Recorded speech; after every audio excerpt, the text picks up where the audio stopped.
It is now 5:30 on June 18th, 2026, and I'd like to welcome everyone for the public hearing on the proposed 2026-2027 general fund budget. And on behalf of the Board of Trustees of Lexington School District 2, I want to welcome you to the public hearing on for the 2026-2027 general fund budget. The board plans to continue to maintain open communications with its citizens, and by doing this, our goal is to provide fiscally responsible programs and services that meet the needs of our students and make the community proud. Notification of the public hearing on the budget was published in the state newspaper on June 3rd, 2026. At this time, our interim superintendent, Dr. Angela Cooper, will begin the budget overview for fiscal year 2026-2027. Following the overview, we will open the floor for public participation. Dr. Cooper. Okay, thank you. Mr. Chair, before we get started, do I see any retired here? In order to prepare the, to get started into the budget overview, okay, thank you. I'm going to now ask Ms. Strickland to pick up here, and she can take us into the process. Thank you. Okay.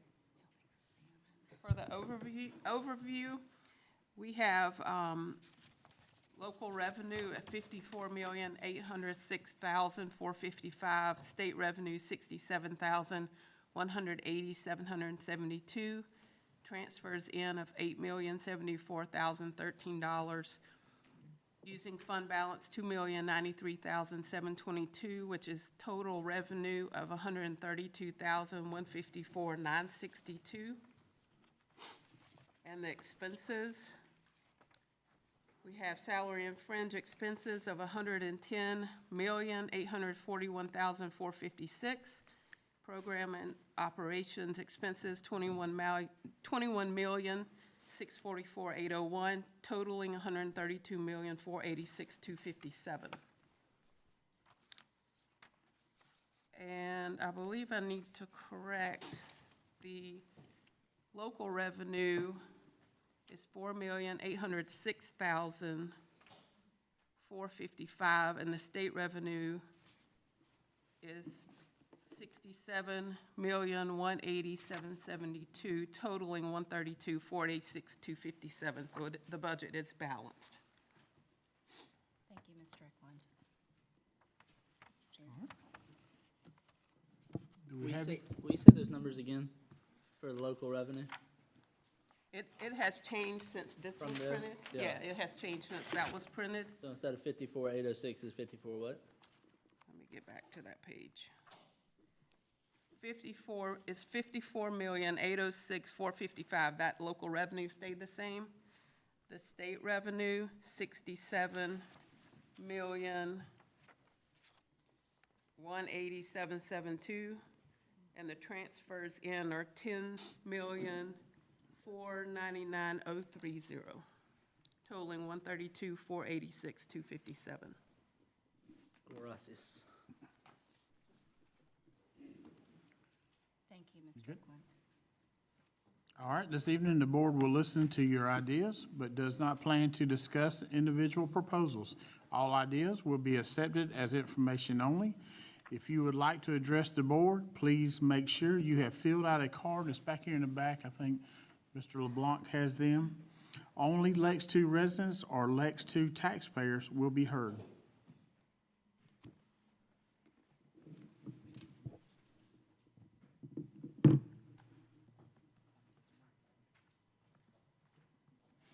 And we have to sit here for the full 30 minutes, so just give you an opportunity if you want to sign up, so.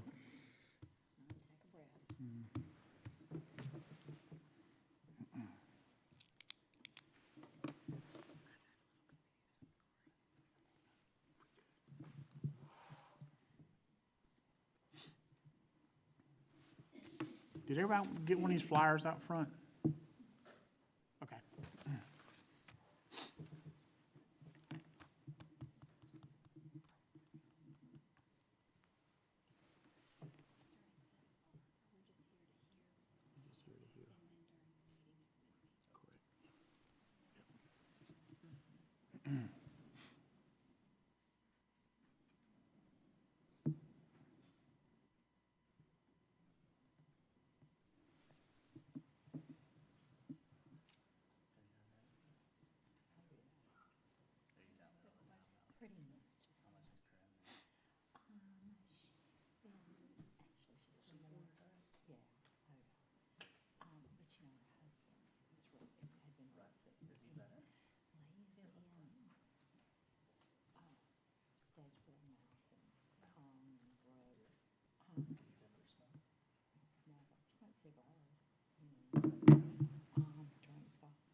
All right, when we have one sign-up night, and when I call your name, please come forward to the podium and limit your comments to 5 minutes.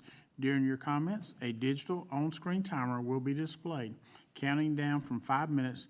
An alarm will ring when no time remains. So our first speaker tonight be Mr. Brian Habing. Thank you for coming. I don't have a whole lot tonight. One of the things that's impressed me most about watching the board over the past bunch of years, since the big building fund years ago, was the responsibility and seriousness with which you all take the budget. You keep an eye on us taxpayers having to pay too much, but you also look out and make sure that we're doing what we need to help the people here. I encourage everyone who hasn't been following the budget to go back and watch some of the past meetings and look up their concerns about a lot of technical issues about the millage rate and the carry forward and the time they have to make up for it and things like that. And it really impresses me that they do that.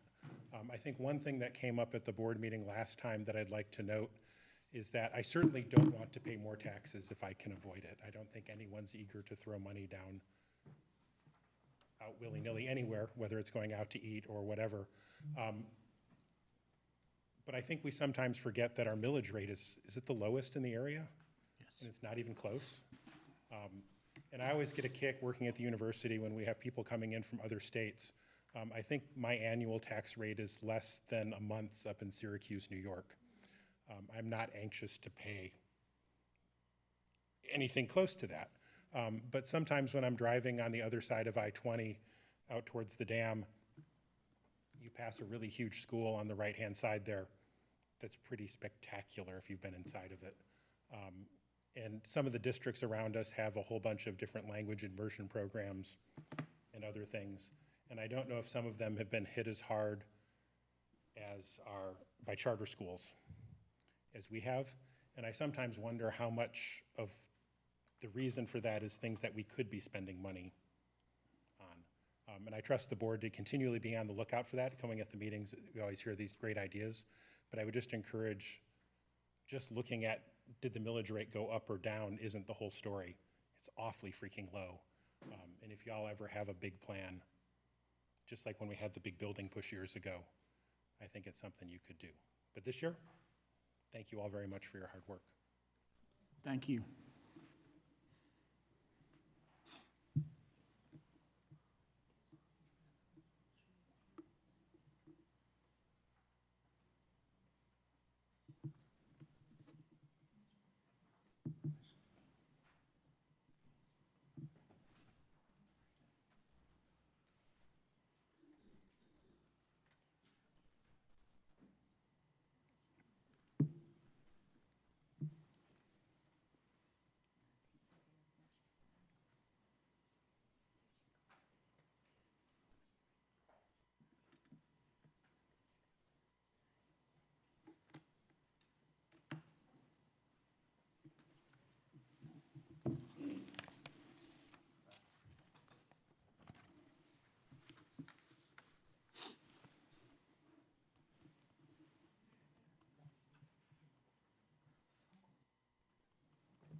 I will turn over to Ms. Wooten for invocation and pledge allegiance. Thank you, Mr. Chairman. If we can all bow our hands. Dear Heavenly Father, please cover us with your grace and guidance as we, as a board, make decisions concerning the budget and the 26-27 school year. In His name we pray. Amen.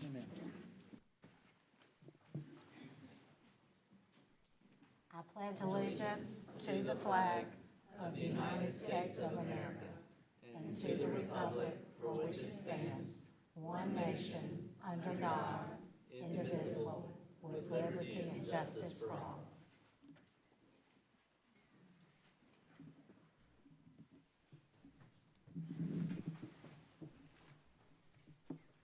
All right, and with no objections, the consent agenda stands approved as presented. And now I'm going to turn over to Dr. Cooper for our honors and accomplishments. Thank you, Mr. Chair, members of the board, our community. First up tonight, in honors and accomplishments, Busby Interim Principal, Miss Alicia Dickerson, is going to introduce us to one of her students who placed first among all middle schoolers in statewide essay contest on attendance presented by the South Carolina Education Oversight Committee. Ms. Dickerson?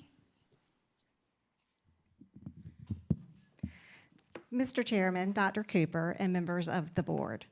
It is my honor and privilege to recognize one of our outstanding students from Busby Creative Arts Academy this evening, Ariana Brazel.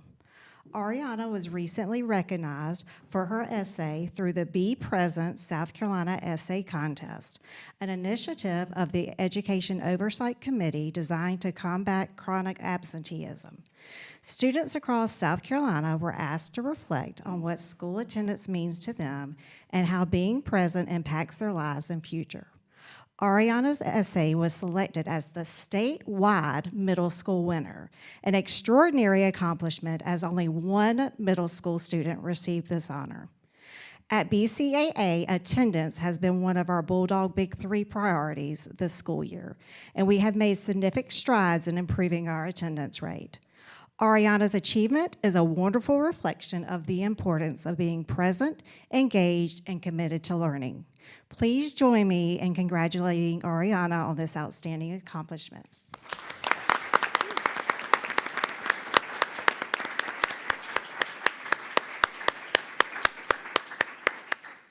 Congratulations, Ariana. Next, we would like to recognize our athletes in spring sports who received region and state recognitions for their achievements this spring. With this month's meeting falling during summer vacation, we are doing so with slides, which you will find on the overhead screens. You can also find the full list on our district website. We want to congratulate all of our outstanding athletes. I think it is also worth mentioning again that 18 of our high school athletes have committed to compete in their sport at the collegiate level this fall. So we look forward to seeing all that they will achieve in the future. Let's give them a round of applause.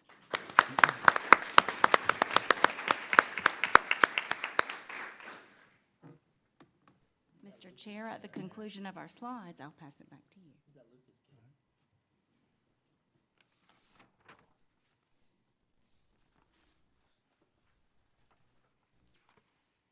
All right, I think that's all of them. All right, we're going to move into public participation next. And tonight we have two signed up to speak. And we just ask that there's no profanity be used. We also ask that you do not use staff or student names. The board will not give feedback per policy and will receive all comments as information only. So with that, our first person tonight to speak will be Brian Having. He will be speaking on 7B, which is the revision of the policies. He'll be speaking on 8D, which is the first reading approval of proposed revisions. And then 6D, I believe he had there, and that would be, how about 6D? Yep, underperforming schools. So Brian, with that, you have 5 minutes. On 7B, the hiring and harassment policies that were tabled at the last meeting, I had really liked the suggestion that was made by a board member to simply have them say they'll follow state and federal law. And it looks like they've gone back to, they still have revisions in there. And I have no idea what the legal whatever is there. But I do have some worries that, as was pointed out last time, there are a lot of changes made to the laws, and it takes obviously a while for them to get in there. And I wonder if maybe there should be a big disclaimer up front. This policy doesn't save you, please check the current insert federal and state webpage or something. Because I would hate to have someone decide they're gonna discriminate against someone because of immigration status, and it's not listed in the policy, I'm safe, and it's not.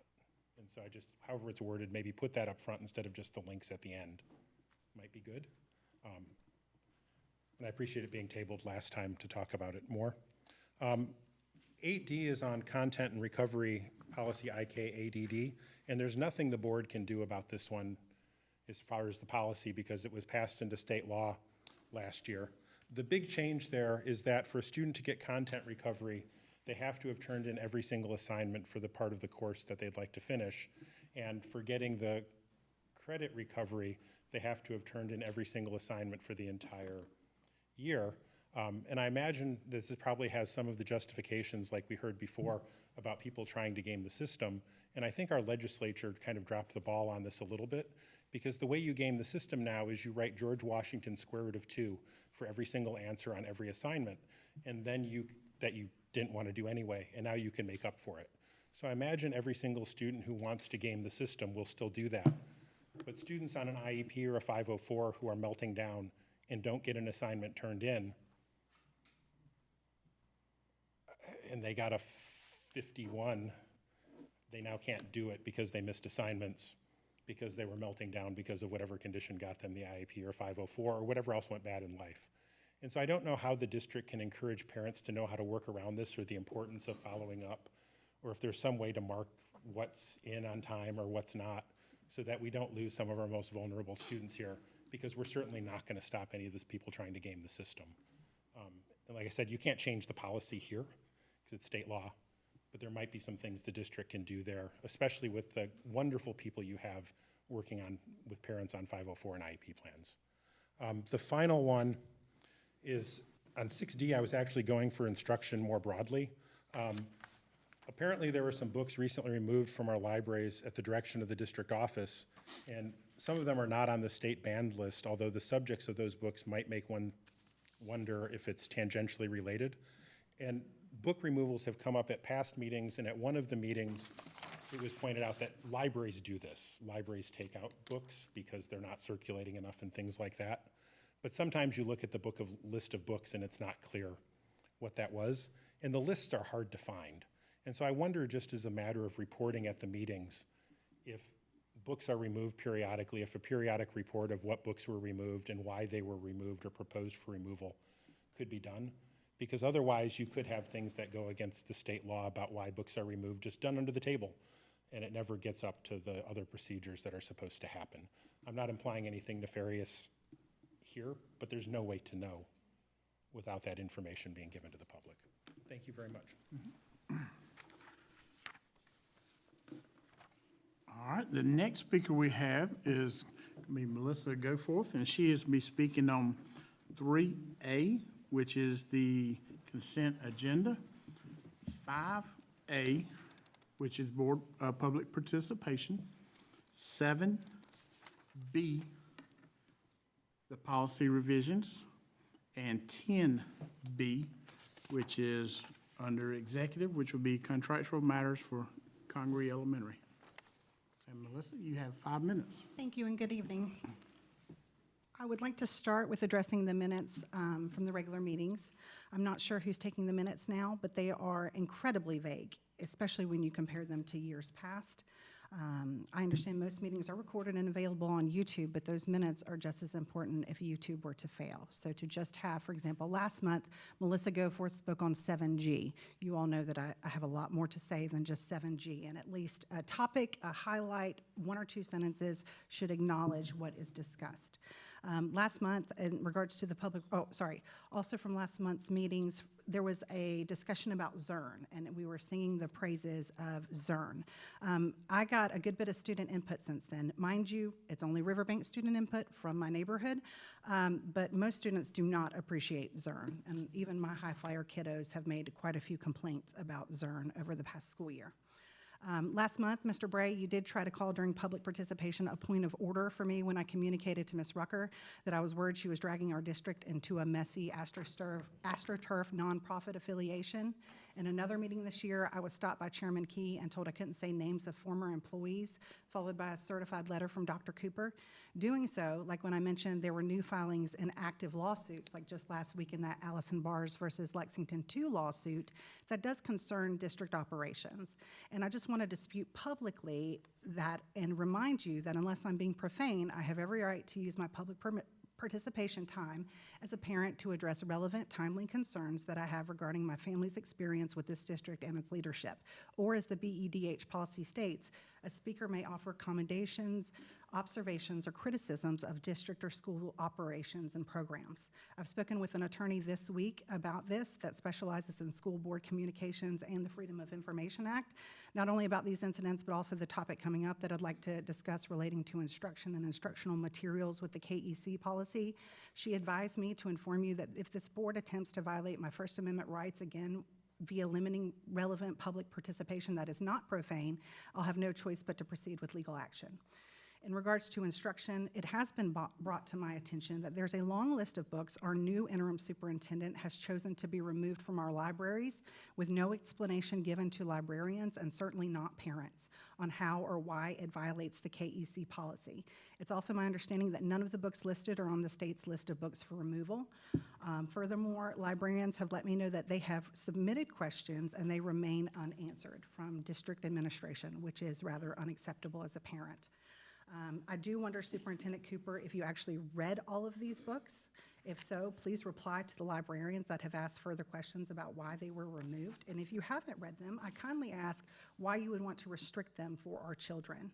The list is haphazard. In fact, the first draft that I saw includes Ellen Outside the Lines, a book that we've already sat through a special called board meeting and listened to your friends rant and spew their hate about. Even still, the BOT voted to retain that book. So I'm curious why the superintendent now has the power to overrule BOT decisions. However, that Ellen Outside the Lines was removed from the second list. 7B, at last month's meeting, it was my interpretation from the attorney from White and Story that they attributed these policy changes that are being discussed tonight to changes from the current Trump administration. There was discussion about simply revising it from a board member to say something along the lines of Lex2 will follow state and federal laws. Yet here we are again with first reading without the changes discussed. In regards to 10B, an executive session, contractual matters regarding the new Congaree Elementary project, the public deserves more information about this land swap. And while I appreciate Ms. Rucker's recusal, this BOT or Board of Trustees is being less than transparent about how this land swap came about and the relationship possibly with the chamber. Now, with that said, I've got 55 seconds. Let's end on a positive note. The Performing Arts Camp here at the Lexington Performing Arts Center these past 2.5 weeks has been fantastic. Kate, our rising third grader, had a great time during the theater sessions. As a parent, I worried it might be too long at 2.5 weeks, but she wanted to go back every single day. Yesterday's band and theater performances, along with the awesome artwork displayed in the lobby, showed hard work from both the campers and the staff. Thank you so much to the staff for making sure our kids had a great time. The attention to detail when loading and unloading was appreciated. I definitely felt like she was in safe hands. And finally, the fact that every one of those kids went home at the end of the week with a bag of food says so much for our child nutrition program and our CEP program. And I hope that as board members, you do everything you can to advocate for our students and that CNP program as they attempt to limit those that qualify. Thank you. Okay, we're going to move forward now to our superintendent report, and I'm going to turn it over to Dr. Cooper. Okay, Mr. Key, thank you so much. I go from wearing my glasses to not wearing them. Let's see. So I thought as we close the 25-26 school year, I wanted to dedicate my report tonight to the reason that we do this work, our students. Over the last few weeks, we have celebrated the class of 2026. We watched them walk across the stage, they later received their diplomas, and they closed a chapter in their lives. I think we're on different pages. Slides. We're on slide 3 now. One more? Okay. And so where are they going? Tonight, though, I want us to focus not only on where they've been, but where they are going. Because in Lexington2, graduation is not the finish line. Graduation is the beginning of the next opportunity. Our commitment is that every student leaves Lexington2 prepared for a meaningful future, whether that future takes them to a college campus, into a military service opportunity, into advanced technical training, or directly into a high-skilled, high-wage career. Tonight, we want to celebrate the many destinations represented by the class of 2026, and I'll let you move that slide now. Thank you. Some of our graduates will continue their education at colleges and universities across South Carolina and throughout the country. They will pursue degrees, discover new passions, and continue preparing for careers that are ahead of them. Next slide, please. Others are stepping directly into the workforce, not simply taking jobs, but beginning careers. They are entering fields where they have earned credentials, developed specialized skills, and connected with employers who recognize their talent and their preparation. Next slide. And some have chosen the path of service, committing themselves to our nation through military opportunities. Next. There are different pathways, different destinations, and the same promise. Next. That every student matters, every talent has value, and success after graduation can look different and does for every child. The class of 2026 reminds us that our work is not simply about getting students to graduation. Our work is about preparing them for a life beyond graduation. So tonight, I hope you will join me in celebrating the many adventures of our graduates from the class of 2026 in Lexington School District 2. Thank you so much.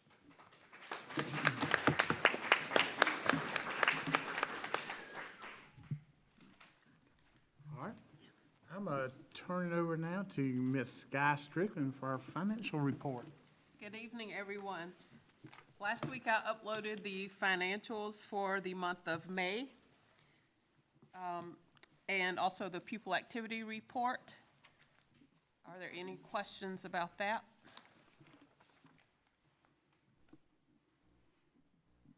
Could I have your approval for the financial reports? All right, without objection, the monthly financial reports are set as presented. All right, we're going to move on down, and I'm going to move into human resources, and I'm going to ask Dr. Small to come to the podium.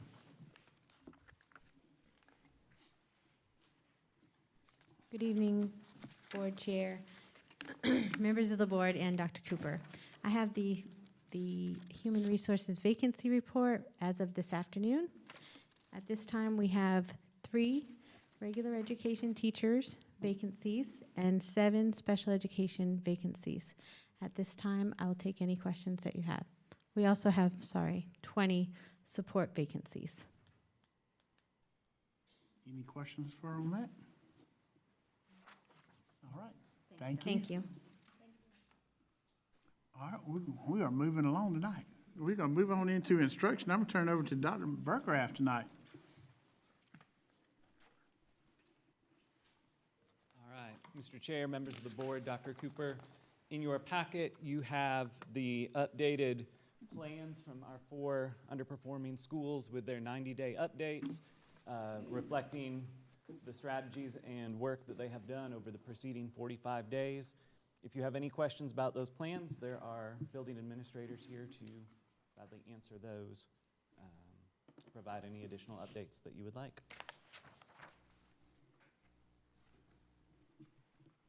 Ms. Burkett? I just wanted to say a big thank you to the school. He's back in the back. I particularly like that you give us the progress report by saying we need 151 students to meet our goal. We currently have 168. I mean, that's exactly the kind of information that we need here at the board. I have to tell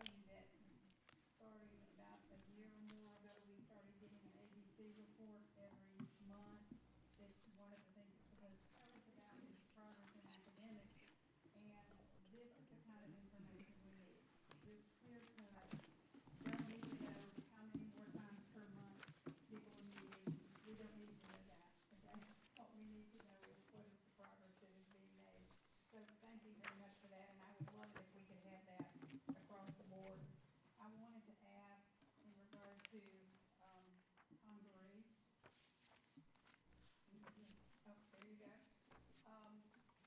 Looking at the from fall to spring math testing, there were really big increases in students projected to meet in many categories, like from 9% to 25%, et cetera, et cetera.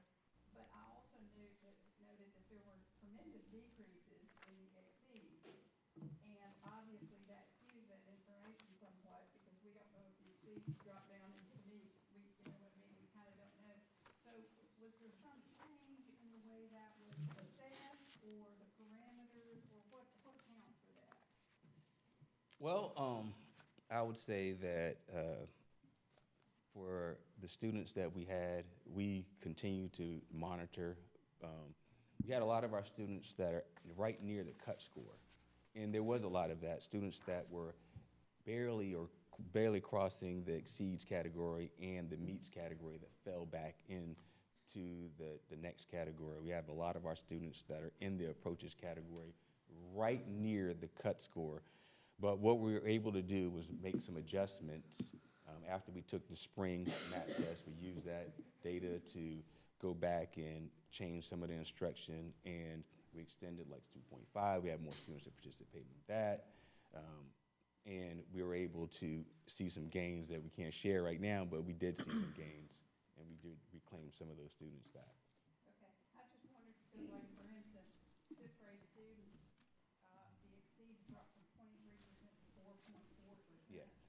Yeah. That's more than just that. I mean, that's a monumental. It's monumental, but I would say that we're a small school as well. So when you have those numbers, it could be 6 or 7 students that drop into the next category. Okay. So with the adjustments that we made, we feel like we were able to get many of those students back into those categories. Okay, so if we looked only at, And that is for March. So let me share this. This is March, and we took the test SE Ready 2 months later. Right. So we were ready to make some adjustments. so if we were looking solely at meets and exceeds as a group and everybody else, did we make gains in meets and exceeds?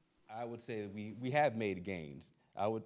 In math, we've made some gains, and for ELA, we've reclaimed some gains as well. So we have made gains.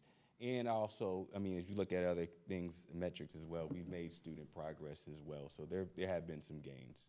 Okay, because see, what we're wanting to know, as I said, you see this gets skewed by Yeah. the changes. Yes, ma'am, I understand. That skews that data, and Yeah. then we can't really tell, comparing last year to this year, what was our meets and exceeds? How did that work out? So, we just need for that to be just a tad bit clearer, I think. Okay, you're off the hook. Thank you. How about Pine Ridge? Can we come ahead?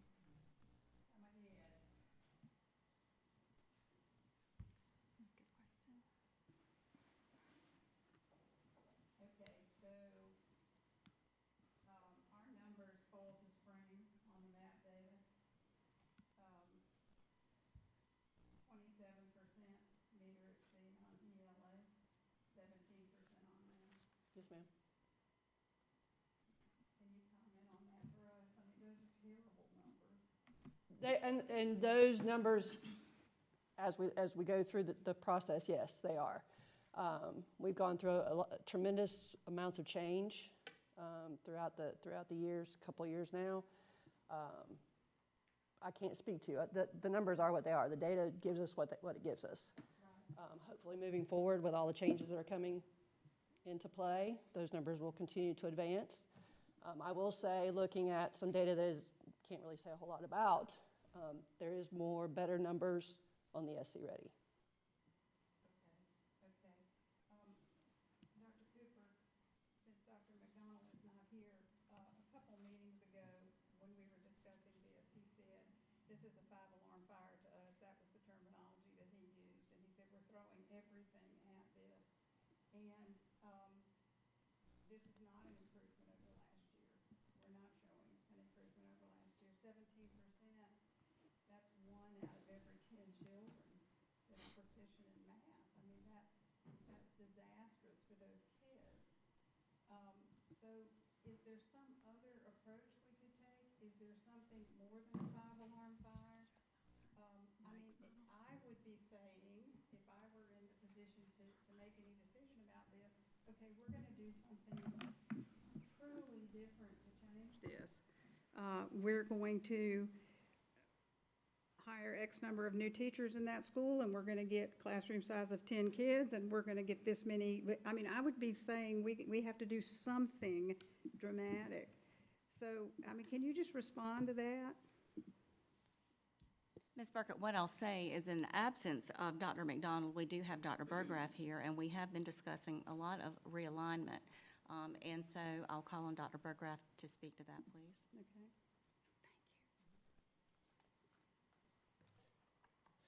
I agree. If we knew the solution, I promise you, we would have put it in place by now. Right. As we work with teachers, as we work with students, we are constantly on the exploration for additional strategies, for additional supports. We are in contact with other schools and districts who are performing better than we are with similar demographics to see what might we be overlooking or what might we be missing. It is a challenge when standards change, as they have in math, as they have in ELA the year prior, to be able to work with the teachers to a level of comfort where they feel comfortable teaching the standards as written. It takes some time to implement those and implement the new resources. And so anytime that there's change, it can take sometimes up to 3 years before that change shows up in the results. I promise we want it sooner than that. There's not a person in any one of these schools who doesn't want it. But we continue to search it out. We continue to try new things with the resources that we have, and we won't stop until we're where we want to be. I appreciate that very much, but what I'm thinking about is the 5th grade student who in 3 years is going to be an 8th grade student, and they're still going to be dramatically behind in math, and they're going to be trying to go into Algebra 1, and they're not going to have a clue what they're doing. What we're deciding is children's futures. That's the business that we're in. And so much as I applaud the idea that we're trying and we're looking, we hire a lot of professional educators. This is what educators are supposed to do. So, if we're not getting that job done, and we're clearly not in this instance, then, I just wonder if we shouldn't just all sit down and brainstorm and say, here you go, let's come up with this idea or that idea. Because we just can't waste children's potential. That's all there is to it. I just don't think, I think it's unconscionable. So, and it's not your fault, but I'm just saying, we can't be in the business of wasting children's potential. And we completely understand that, Ms. Burkett. Thank you so much, Dr. Burgraff. Thank you, Dr. Burgraff. Ms. Rucker? Thank you. I did want to just thank the schools for the reports that you all put together, the measurable goals. It's nice to have that so we understand where we are, where we need to be, and, the progress we've made in areas that need attention. I will say, a little over a year ago when we started getting the ABC report, the point of that report was for the board and public to be able to keep a pulse on where we are. And I will have to say that as I can only speak for myself, I don't feel like I'm getting from that report, that information. So maybe that's something we can look at with the new school year, is some reporting that really gives us that pulse on where we are, and we'll know, if there's a certain grade that's struggling or a certain school, or maybe we can know sooner than later to maybe put some workshops together to get maybe some funding if there's something we need to do to better support in areas, because our first graders only get one chance at first grade, our 5th graders only get one chance at 5th grade, and we want to give them the absolute best, and we all do, and I have no doubt that we all want that. So I just wanted to share that, and maybe a student progress workshop. We haven't done a lot of workshops lately. We've been able to handle a lot during our meetings, and have good conversations during our meetings and that kind of thing, but I think we need to really kind of zero in a bit on our student progress. So that's it. Thank you. Ms. Castles? I just want to say I really appreciate, and there are many administrators and teachers that are not here, all the hard work that you do, because while we have to show test scores, sometimes we do have professionals in the room, but we are trying to manage them to do things that they have to do to meet these tests. And we don't see the gains that you guys are making every day, because sometimes the test score is not going to show it. But keep it up, and we support you. So just keep it up. We know that you deal with a lot, and sometimes folks that are telling you guys what to do need to let you take the lead, because you are on the front lines and you know what's going on and who's walking through your door and the situations they carry. So we appreciate you. Okay. Well, just one note, I've brought it up several times. I don't think that we help Congaree by starting in second grade.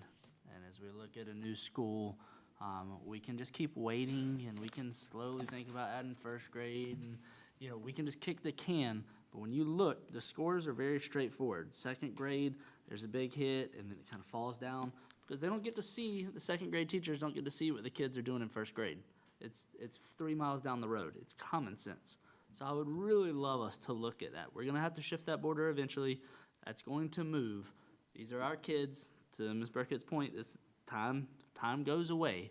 It seems like that is something that, even if we're not going to do next year or the year after, we need some verifiable data and looking at how we're going to start bridging that gap, because it is, the numbers don't lie. They're as straight as they can be right there.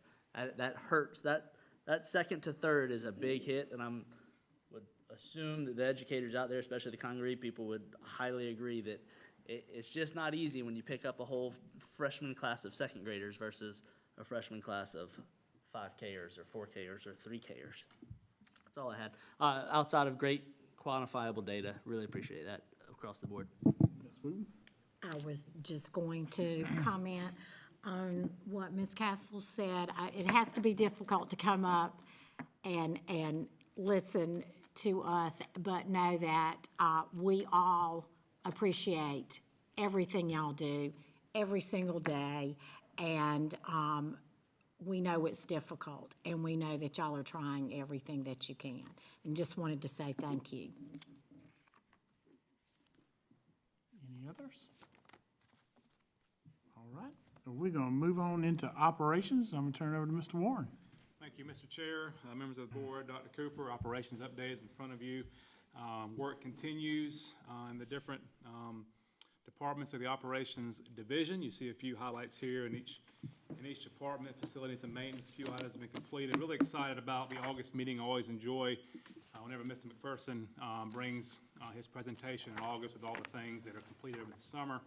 Lots of work going on now with roofs, HVAC, flooring. There's all kind of things going on right now. He's everywhere all the time, seeing those projects through, so we appreciate that and look forward to seeing that in a couple months. The trainings we talked about the last meeting, we held those the 1st of June for Safety Emergency Services. Brought a lot of folks in, 115 attendees, administrators, law enforcement, social workers, nurses, lots of personnel were here supporting students by getting more versed in safety and the things that we put a very high priority on as a district, and also sharing that knowledge and wisdom with other districts as well.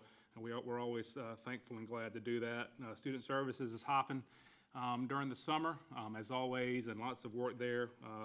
Mr. Chapman and his team, technology, Mr. Hauser, once again, lots of things going on with the re-imaging, the Chromebooks, the refreshes, and also some work with our fax machines. He had to Google this, but we will no longer use POTS, and that does stand for plain old telephone service. So I had to check that a couple times. I didn't want to say that and not be accurate, but that is truly what that stands for. So I put it there for you. I learned something. And then athletics, and we talked about that earlier, and I did want to highlight our track teams, both at Airport and Brooklyn Casey. I know that was mentioned with Dr. Cooper's presentation earlier, but we had some great accomplishments with our track athletes back this spring, both airport and booking case. You see there some highlights from this year's performances, so look forward to great things continuing in athletics, but specifically in track and field. So happy to answer any questions you might have. Any questions? Just have one. Back 30 January, we chatted Bulldog Drive potholes. Any update? This summer it's getting done. I just didn't see it in here, Oh, so okay. I know we got, Yeah. it's nowhere addressed, and I just don't want it to fall off. Okay, no, it's on the list, I assure you. But yes, Gracias. we'll put that on there. Ms. Thank Burkett? you. Mr. Warren, I just wondered if we've addressed the sign at L2IC. Do you remember that there was no sign? Ma'am, Mr. McPherson installed one. Oh, We've perfect. done that. Mhm. Thank you. Yes, ma'am. Did Mr. McPherson himself install? He, I see he him standing up. Standing up. he facilitated it. He wants to talk. The Bulldog Boulevard, the road's been saw cut, and they're waiting on the asphalt guys, so probably 2 weeks, we'll have, start digging it all out and make all the repairs throughout the entire Bulldog Boulevard. Thank you, sir. Thank you. All right, thank you, Mr. Warren. All right, we're gonna move on into old business, and this will be for the second reading of the proposed 2026-2027 general fund budget, and I'm gonna turn it over to Dr. Cooper. Thank you, Mr. Chair, board members. You'll remember at our first reading of the budget, the discussion we had on special education and wraparound services. We did convene and took a deeper look at that. At this time, I'm going to call Ms. Emily Lou Todd, our Director of Special Services, to the podium so she can give us a review of how we handled that. You will see the impact of the recommendation in Ms. Strickland's report shortly with regard to the second reading of the budget. Ms. Todd, thank you. Thank you. I forgot my readers, but luckily I printed out in very large font, so. All right, thank you. Good evening, Mr. Chairman, Dr. Cooper, members of the board. As Dr. Cooper shared, we have completed a significant data review to ensure that we are providing you with a timely and specific information for students with disabilities, as well as the teachers and staff providing those services. We want to take a moment to share a brief overview of the information you have already received regarding the request for additional information and specifically how we can support teachers and of students with intellectual disabilities. As you are aware, we operate in compliance with state and federal regulations as well as best practices. Our response to your request included a meeting with stakeholders to review the information and data representing our actuals, or as of today's. My department then pulled actual class sizes as well as all classes that have been added over the years to determine average student-teacher ratios. Ms. Felicia Madden and Ms. Tiffany Chaplin, our priceless coordinators, assisted with these projections. These details are included in the summary that you've been provided. While staying within state and federal guidelines, for class sizes will always be an active component of our ongoing monitoring. It is important that we take into consideration the student needs as well. When students have higher support needs that might include skills across a variety of domains, additional human support is required. Specific domains would include daily living, vocational, leisure, functional academics, and communication skills that are related to instruction and training. In an effort to ensure equity across all programs, it is recommended that the district staff classes of students with moderate intellectual disabilities with 1 teacher and 2 teaching assistants as our standard practice for these classrooms. This budget impact is reflected in the summary that Ms. Strickland will provide. Additionally, as we reviewed our actuals, it was noted that it would be helpful to ensure that our specific special education teachers and teaching assistants' job descriptions are updated to reflect an accurate representation of what day-to-day responsibilities include. This assists administrators with crafting more specific interview questions, as well as to provide a clearer outline for understanding what is expected when entering a special education classroom. Our goal is to ensure that all stakeholders understand their role in providing a meaningful opportunity for success for all students, including students with disabilities. Finally, I am very much looking forward to our future learning sessions together, and thank you very much for this opportunity. Our goal is to build capacity regarding all things surrounding students with disabilities, the legal intricacies of IDEA, as well as the strengths and values that these students bring to our schools and communities. Thank you. I can entertain any questions. I have a question, but it may be more for you and HR, but while Emmy's here, it might help. I love the idea of having 2 TAs, and I'll even just as much love hearing updating the JDs or PDs so that it makes sense. I quickly go to, if I have, so moderate is getting 2 TAs, right? And mild has 1 TA. And if those classrooms are side by side, or is that PD position description gonna be flexible or agile enough to allow one of those 2 TAs to help that mild classroom if need be? I don't want this arbitrary border of a classroom when there might be something going on or an activity that being able to pull that half of that FTE over for 10 minutes or 20 minutes. I just wanna make sure we address that way ahead of time, because I don't want someone to come and say, nope, this is my classroom and I'm not going to another classroom, and we didn't set up a position description to allow for that. So actually, we try very hard to schools that house both of those programs, because not all do.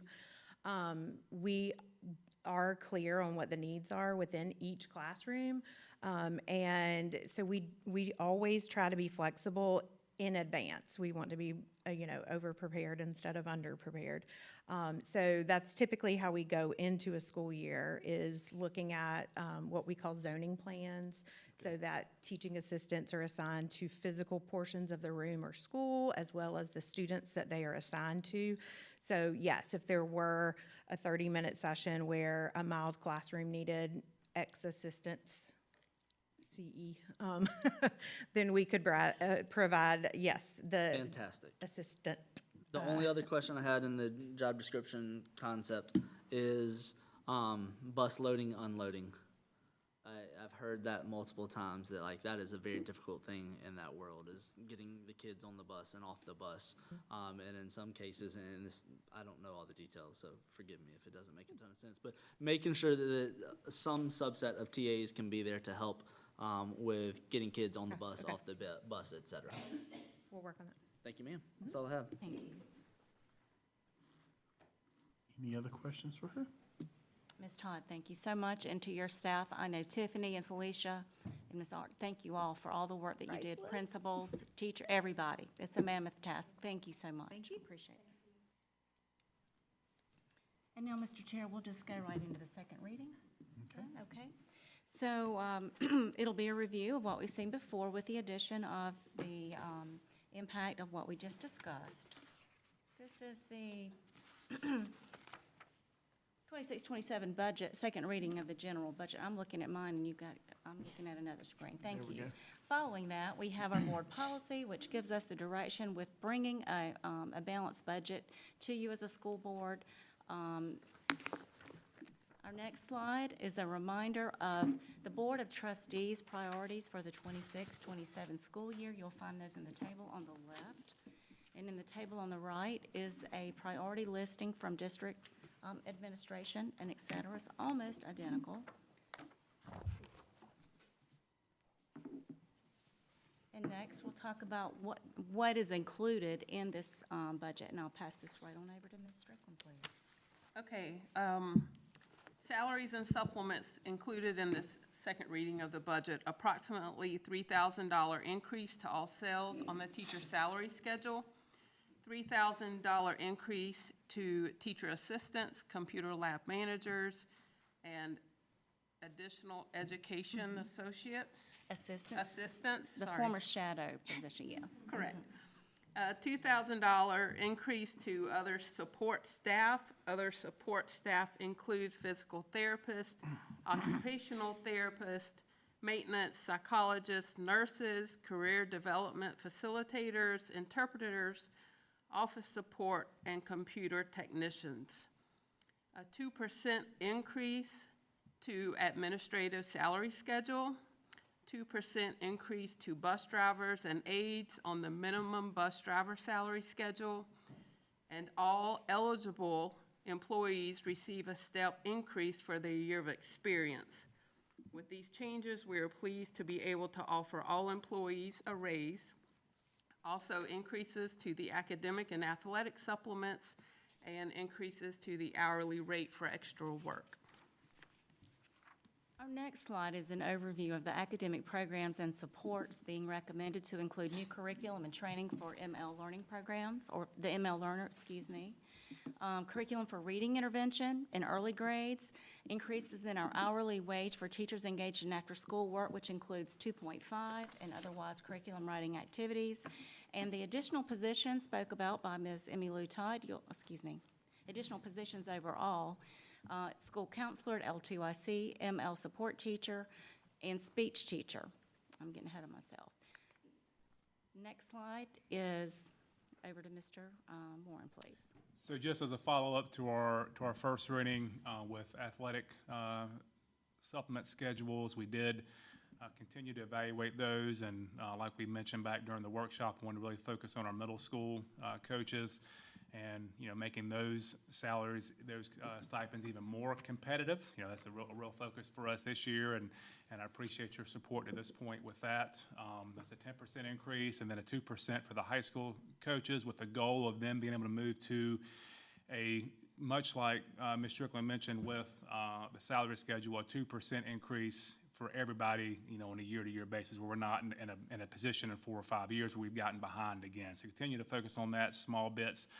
Moving forward, after-school security, that's something we've looked at and made a priority, and given our schools even more access to coverage for athletic events and other after-school activities where we need SRO coverage, additional days for our coaches, bringing those to 200 apiece for our high school coaches to use for all their sports, male and female sports, and then funding for athletic training programs and additional funding for our high schools. You see that $50,000 per high school for supporting all their programs.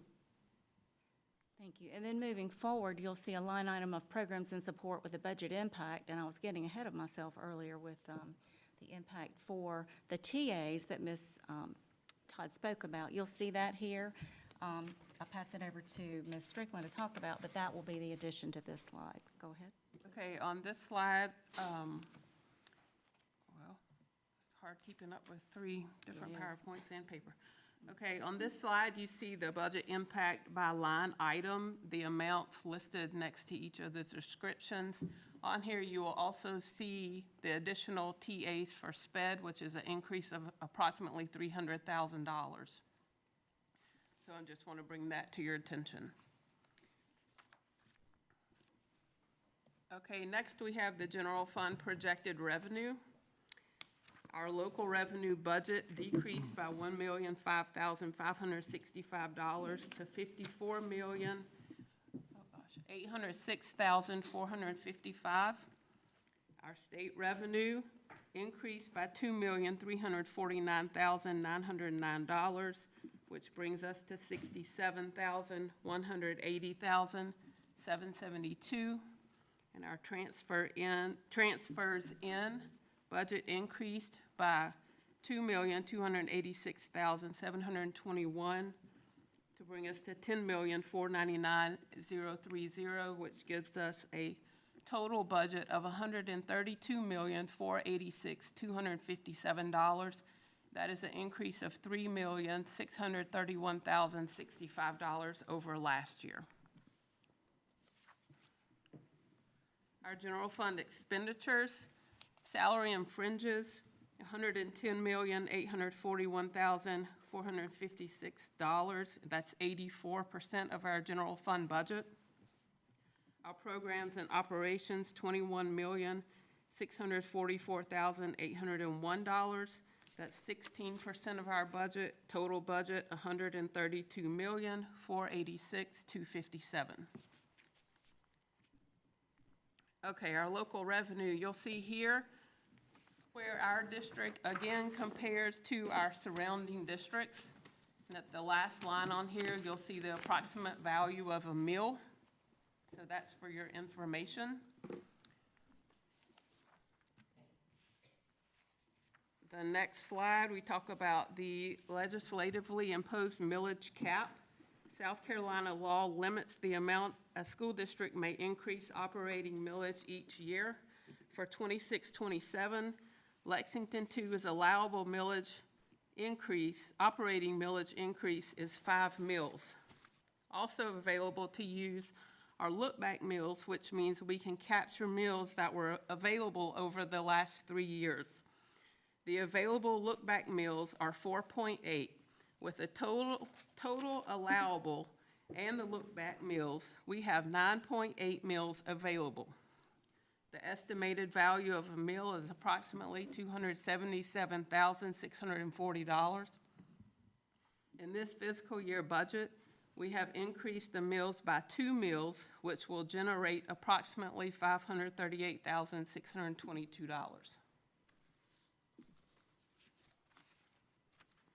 Just for your information, the impact of operating millage on a taxpayer, if you have a secondary legal residence, like a vacation home, and the appraised value is $250,000, this 2 mil increase would be approximately $30 per year.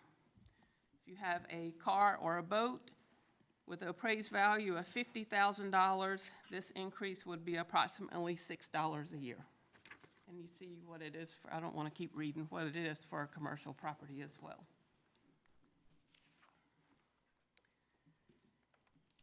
You see our fund balance over the last 4 years, where we have been as a percent to our general fund actual expenditures. As of June 30th, 2025, we were at 23% of the budget. This healthy fund balance provides the district with financial stability, helps protect against unexpected revenue or expenditure changes, and supports the district's ability to manage cash flow and long-term planning needs. The State Department of Education requires a 8.33% fund balance.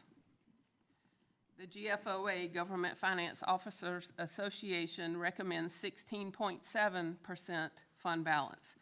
Our board requires 10% of next year's approved general fund budget, and you will see at June 30th, 2025, we were at 23%.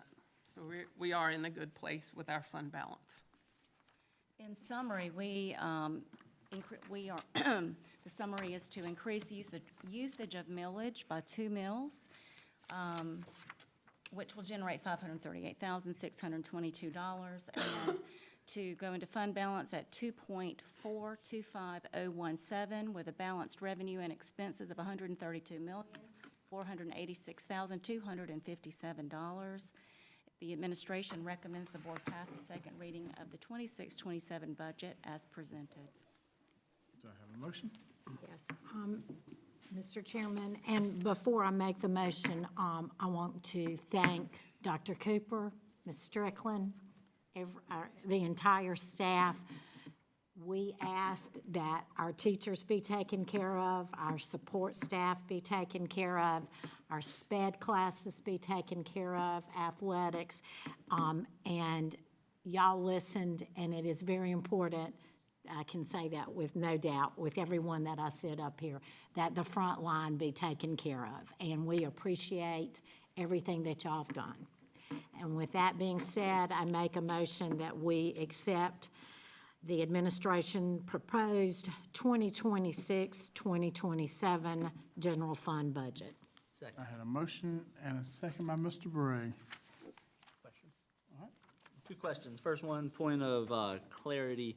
The little budget at a glance shows 2.56 mils versus 2 mils right here. And just in case everybody has this, making sure we're going with 2, not 2.56.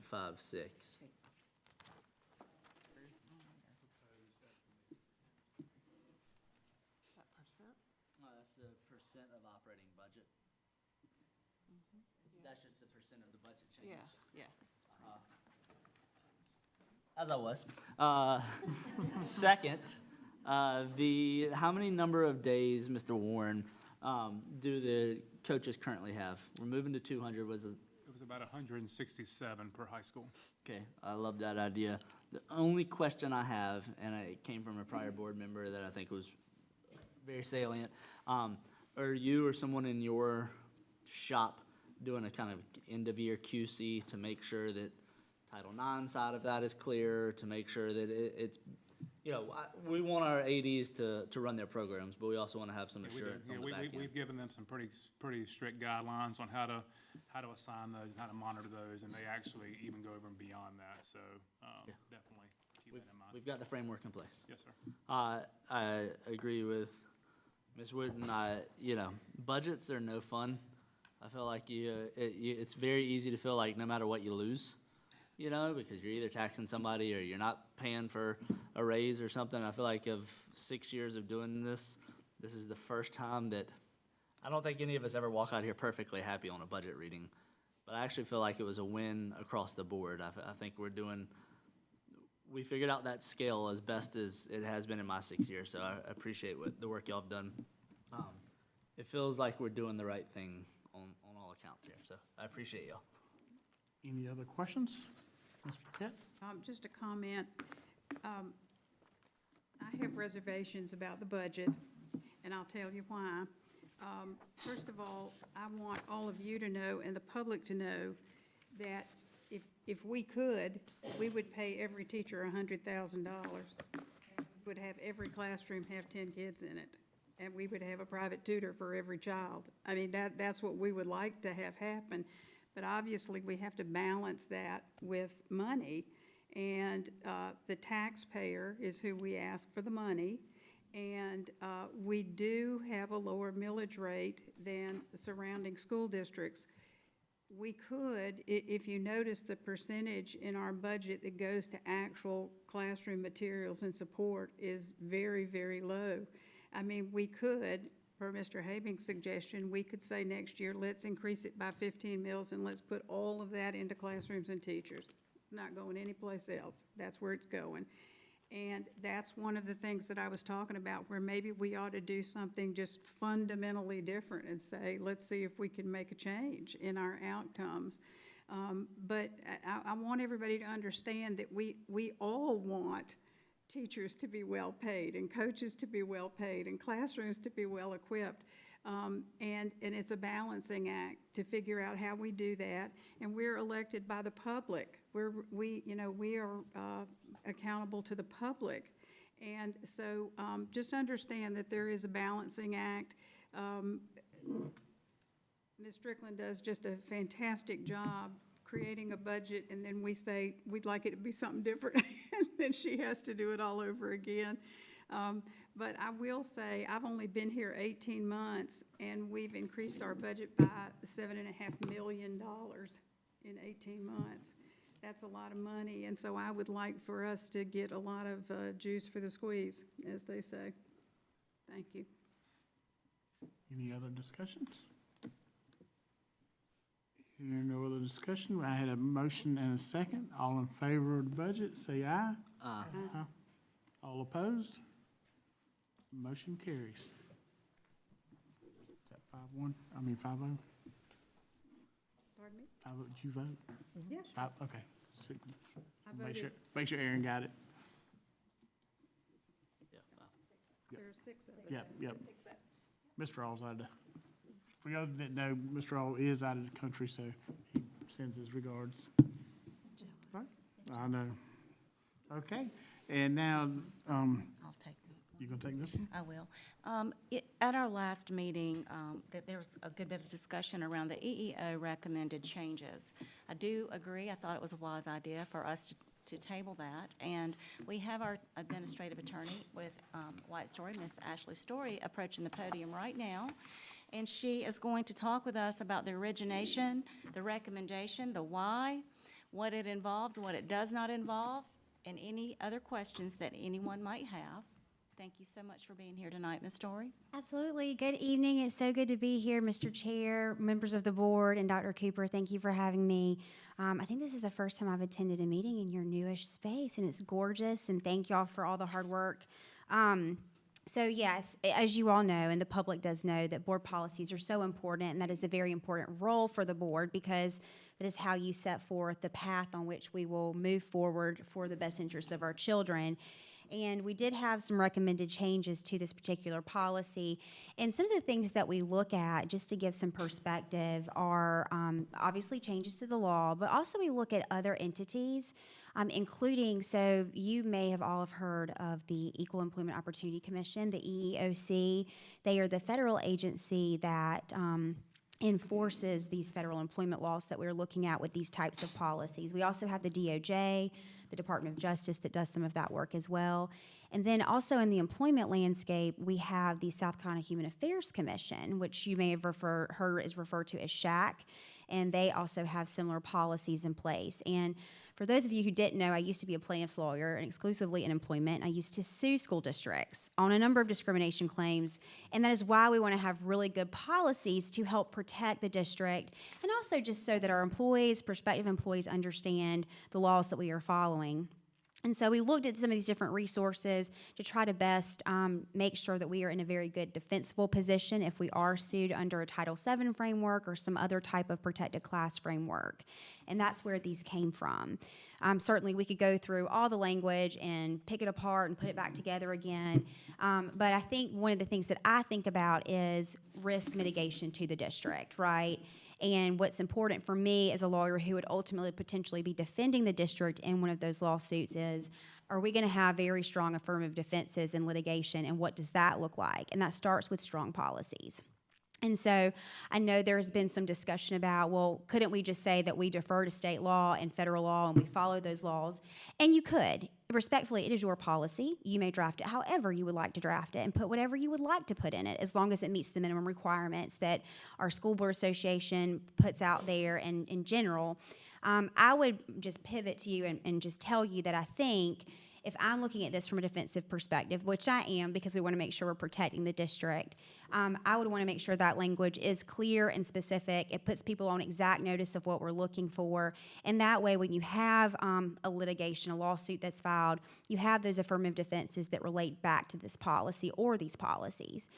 Specifically, some of the language we inserted, we track that directly from our local SHAC commission, and that's a really good litmus test for us because we know what that agency's looking at here in South Carolina for South Carolina claims of discrimination, because we also have state anti-discrimination laws as well. They tend to mirror some of what the federal government suggests, but we do have those in place too. So we want to make sure we're covering all aspects, not just federal, but our state stuff.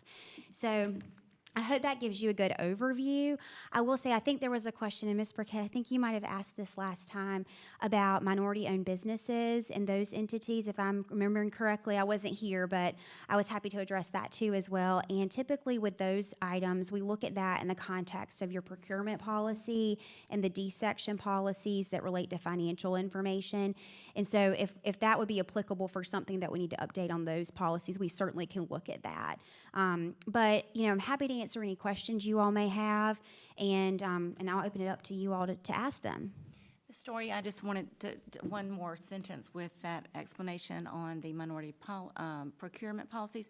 It isn't related to the requested changes here in any way. No, it's not. They're just completely different, but I could see where you're talking about, minority language in general from a federal employment context in a state context, and that would make sense as to why you asked that question. I think it's a very fair question. Thank you. You're welcome. Any questions for? Yeah, but I think I'd probably rather wait until we make a motion, just so we're clean on it. I can make it. All right. Just everybody hang tight while I read. Thank you. Okay, I make a motion that we consider the administration's recommendation for approval for first reading to propose revisions to Board Policy AC, non-discrimination, equal opportunity, Board Policy GBA, opening, hiring, equal opportunity, and affirmative action, Board Policy GBAA, sexual harassment and retaliation, staff, Board Policy GCE, professional staff recruitment, Board GCEC, posting and advertisement of professional vacancies. Board Policy GCF, professional staff hiring. Board Policy GDF, support staff hiring. Board Policy IHA, basic instructional program. Board Policy IIA, grouping for instruction. Board Policy JB, equal educational opportunity, non-discrimination. Board Policy JIAA, sexual harassment and retaliation, students. And then there will be no vote, but it's for information only. Revision of Administration Rule GBAA-R, sexual harassment and retaliation, staff. Administration Rule AR-JIAA-R, sexual harassment and retaliation, students. Okay, had a motion. And a second from Ms. Rucker. Any questions for that? Yes, sir. Couple questions. Number one, I get the point of the base language of we're simply going to follow state and federal law. Opens you to a certain set of someone coming up and saying, well, I didn't know what all laws to look for. Now, we did have in public comment a fantastic suggestion that I think we should consider about instead of putting the laws at the bottom of every one of our policies, putting the laws at the top, I think is a genius idea. I don't know why we've never really thought about that, because at least for my simple linear brain, let's start where linear is, right? Let's first go with federal, and then let's go to state, and then where we fit. So I think that's something that I would love us to consider as we update policies going forward. It makes a ton of sense. I digress from that, though. On the other side of the blanket policy of we're just going to follow state and federal, there's the issue that was brought up prior, but more nuanced specifically last time, that when we change because of a case law or because EEOC gets a new administrator they are appointed, and they've got, it's very simple, it's bureaucracy. They get paid by readjusting the verbiage there, at least at the federal side. And so that verbiage, EEOC at least, I haven't followed Shaq as much until I was trying to figure out what I would write if I was going to do it. It changes all the time, and it's kind of silly. But if we take verbiage out from last week and change it to this week, there's a great point that somebody could say, hey, was I being discriminated against prior to? And that, so on one side, if we say state and federal, the concern is, but you didn't list it out. I didn't know what you were or were not discriminating in.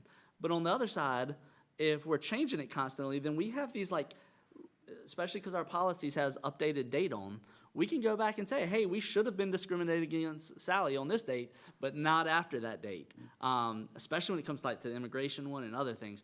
So I will 100% be voting no on this group. I don't think there's exigency. We've got some time. We can do a double next time if we need to. But what I would like to do is some type of combo, and while you're here, I would love your input on it. But something to where we cover the basis of EEOC and SHAC, the 5 or 6 that historically haven't changed much, and then we kind of put a little dynamic disclaimer on there of we'll continue to follow. So instead of just saying that, I sent it to you, Ms. Strange, so you can see it. But my verbiage, and I'm not pushing for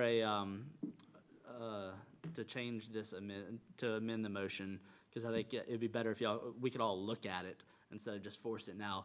But the verbiage would be the district, across all these policies, because they basically have the same canned language, right, in each one of them, would be the district provides equal opportunity and prohibits discrimination on the basis of race, color, religion, sex, including pregnancy, childbirth, lactation, sexual orientation, gender identity, national origin, age, 40+, disability, genetic information, or any other characteristic protected by applicable state and federal law. It covers the EEOC and SHAC current verbiage, but it also keeps us from having these hey, up to 11/2026, we did this, and then come 12/2026, we're going to discriminate against this. It keeps us also from, no offense, but having to pay to constantly have these reviewed and changed, and it can really be, if we put those laws up at the top, we can kind of say, hey, unless there's some big federal law that changes, that verbiage or something similar, greater minds than mine can look and see what can really fit. And we don't have to keep doing this because we do this way too often and it's silly. So I digress. If there's a question in there, feel free to I'm respond. going to ask you what your question was. I don't think I had a question in there for you, but if you have a response, I happily welcome it. Yeah, I'm happy to address some of your comments. So I understand your point about the law. I don't know why traditionally the law has always been put at the end of these policies.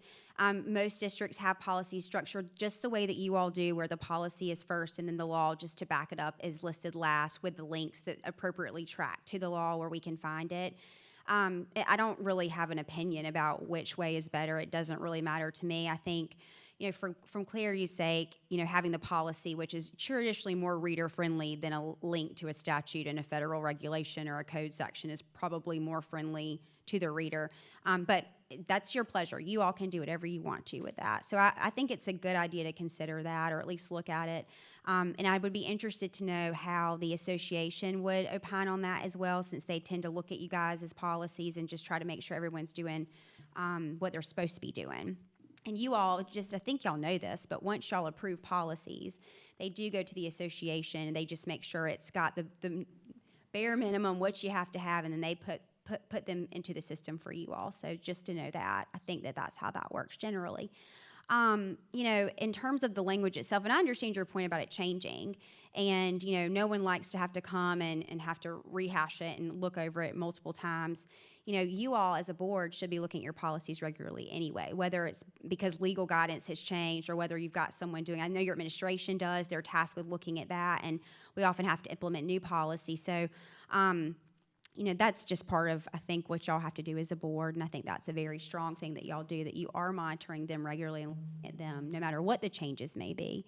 I would say that to the position that potentially changing the language would make someone believe that perhaps they had been discriminated in the past. The law is what it is. It says what it says. And so, there are all kinds of other arguments that I could make in response to that, and I don't think it's necessary. But it's y'all's policy. Again, y'all can do whatever you want to with it. I'm just here to share the information, and I hope that whatever you guys decide to do, whether that's to adopt new language or go with what's been recommended, that y'all do it and y'all are happy with it. Thank you. You're welcome.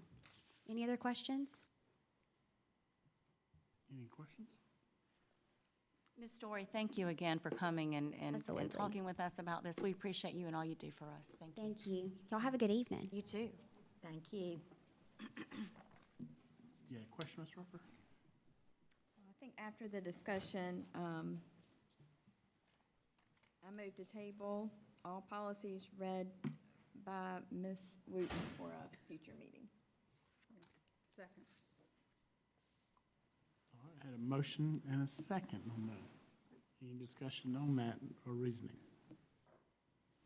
Just think with, the discussion that we've had and the explanation and our, public participation, I think it might be a good idea to give it a little more time, consult with legal counsel, and see if we can come back with something that suits this board. Should the motion to table stand, I would love if Callie and team could weigh in. I shot it to Ms. Strange, and again, I have no pride in authorship at all. Just trying to combine SHAC, EEOC, and the concepts so where they're not in here. So I know you and your team can really review it well, but the whole concept is to be that we're not taking the field goal post at any of our schools and just moving them constantly, that we're putting a dynamic language that can be agile enough to handle as laws change. I think that's the very simple goal that we're looking for there. And the only other comment I'll put for a record is pending whatever we decide, just so that we don't get delayed. I am completely good with the first and second, changing our rules in the August 1st meeting, August 3rd, whatever it is, and doing a first and second reading together. I think it helps at least the community if we mention that ahead of time so they don't feel like, oh, why'd you do a first and second reading? Well, the reason we'd be doing that is because we want it to go in effect before school starts, but we also don't want to get stuck when we don't have a July meeting. So, that's all I have. All right, so we had a motion. Yeah, I was just going to say, I think it would be, I actually like the idea of putting the laws in the beginning to put the purpose and then put the laws that are applicable. And then maybe a statement that says we follow all state and federal laws, and then put whatever we want to put. I don't find our verbiage particularly reader-friendly. I mean, if that's a goal, I don't find that particularly reader-friendly. But, I mean, we are not lawyers. We are not experts in the law. And so we really rely on you guys for the verbiage. But I do agree that it appears to the public as though we, as 7 people, are deciding we don't want to include immigration status. Well, that has nothing to do with anything. I mean, none of us are making that decision. So I think we could just clean all this up a little bit. All right, we had a motion and a second on tabling this issue. All in favor, say aye. Aye.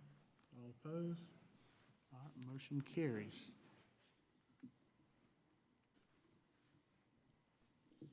All right, we're gonna move into new business now. Do we have to do anything about the first motion? Not if we tabled it. I don't think we do. No? Not if we No, tabled it. We because don't it count truly do we? wasn't an amended Yeah. motion, it was just a tabling. We just table, we don't have to go back on the first one. Good. All right, we're going to new business and consideration of authorize the administration to apply for Title I, Part 8, and Title III. Good evening, Mr. Chair, Dr. Cooper, members of the board. It is really standard protocol that I share tonight, just to request the authorization from the board for Dr. Cooper to apply for the Title I, Part A, and Title III funding. The Title I preliminary fiscal year 2027 allocation is $3,085,161.83. That indicates an increase from last year of $45,928.22.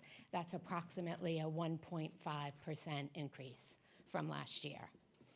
At the current time, we have not received a preliminary fiscal year 2027 allocation for Title III, Part A, which is the multilingual learners fund at this time. It's typical that at this time in May and June, we don't have that one yet. But Ms. Quickle said she has been told July or August is when we should look for that preliminary allocation.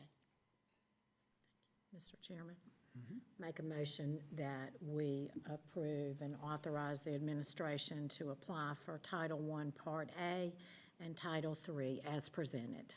Second. Motion and a second by Mr. Bray. Any discussion on them?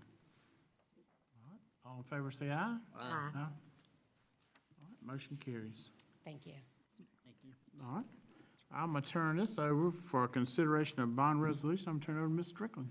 Okay, thank you very much. Tonight we have Mr. Ray Jones with Parker Poe to discuss our bond resolution and also the Educational Facilities Corporation for Lexington School District 2. Mr. Jones has been our bond attorney for how long? Over 20 years. So he is here tonight to talk about those items. Thank you. Well, good evening to all of you. I thought I'd maybe take the resolution first because we've got a little bit of a presentation to go through. So you have tonight before you a bond resolution that would authorize not to exceed $19 million. As I recall last year, one of the board members had a question. I think Mr. Bray perhaps had a question about the split of that money in terms of making an installment purchase revenue bond payment versus paying for ongoing capital projects. So I wanted to provide to you, to the rest of the board and you, Mr. Bray, approximately $2 million of the amount that's being authorized tonight would go towards installment purchase revenue bond payments, which we'll get into in just a minute. And the balance is expected to go towards capital projects for the district. So this is a resolution that the board has entertained about this time, each of the last, probably somewhere between 5 and 7 years. But we're glad to answer any questions about this, and then, of course, we can spend some time talking about the Educational Facilities Corporation as well.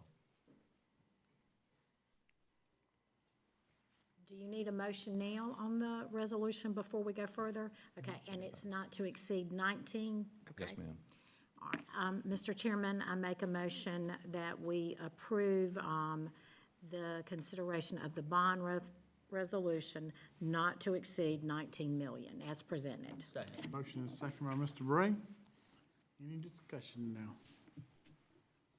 Are you gonna start the presentation for the discussion, or you want us to discuss and then You present? asked for questions, didn't you?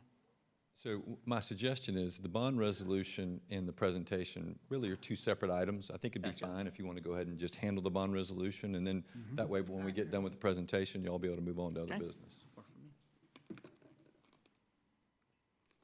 So we got to vote. Vote for it. Because we got a motion and a All right. second, so go, yeah. All in favor, say aye. Aye. All right, all opposed, motion carried. Very good. Who is controlling the presentation? So I know who I'm looking at. Okay, somebody over there. Wonderful. All right. So met a couple weeks ago with Ms. Strickland and Dr. Cooper. We had a nice meeting, a nice visit, and just talked generally about things happening with the district and questions that come up from time to time. And one of the things we ended up talking about was the Educational Facilities Corporation for Lexington School District Number 2. And I said, you know what? It's been a long time since we've talked about that with the board. Why not, let's have a few minutes to chat through it. So that's what we're going to do tonight. So if we'll go to the next slide, let me just start with, what is it? The Educational Facilities Corporation is a South Carolina nonprofit corporation that was created by this Board of Trustees, gosh, back in probably 2006. I'm going to explain in just a little while sort of why we created it and what it accomplished. But it's a nonprofit board that really doesn't function outside of things that the school district needs it to do. And as you will see in just a minute, most of what it has done is about all it can do, given some changes in state law that occurred after many of these facility corporations were formed.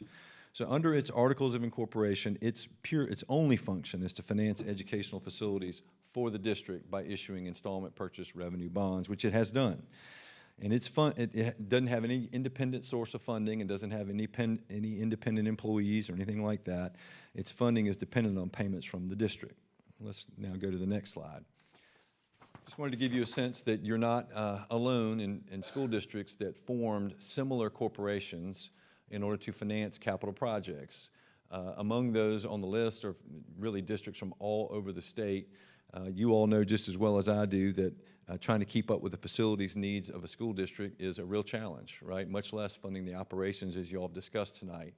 And so installment purchase revenue bonds, also called IPRB, was a mechanism of financing that was used for schools literally all over the state. It's a mechanism that has continued to be used by counties and cities around the state. And if we go to the next slide, why would a school district or a county or a city want to use installment purchase revenue bonds? Well, a couple of things. First, because the debt, the actual bonds that are issued by the Facilities Corporation, it does not count against the school district's debt limit. And so that's a critical issue, as you all know. The school district has the ability to issue up to 8% of its overall assessed value without voter approval in order to fund capital projects.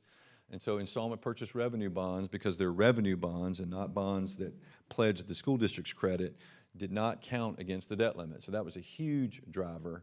The second thing was, at the time that these were conceived of, school districts around the state were just at a point where they were just having major facilities crunch. In other words, they were looking for ways to be able to finance facilities. And Greenville was the first district that did it. Greenville's done almost $1 billion worth of installment purchase revenue bonds. And LexingtonTwo was among many school districts that also followed suit. We can go to the next slide. So fundamentally, how does this structure work? How does a nonprofit help us do anything as a school district in terms of financing facilities? Well, it sort of works like this. It's in 5 different steps, as I've put here on the slide for you to take a look at. The first thing that happens is the district, typically, if it owns land, it will lease the land to the Facilities Corporation. Sometimes if it owns facilities, like school facilities, it could also lease those to the Facilities Corporation to allow it to then be able to improve either by building new on the land or by renovating existing school facilities. It issues bonds, it being the Facilities Corporations, issues bonds that are then purchased either by banks or other investment houses that purchase tax-exempt bonds.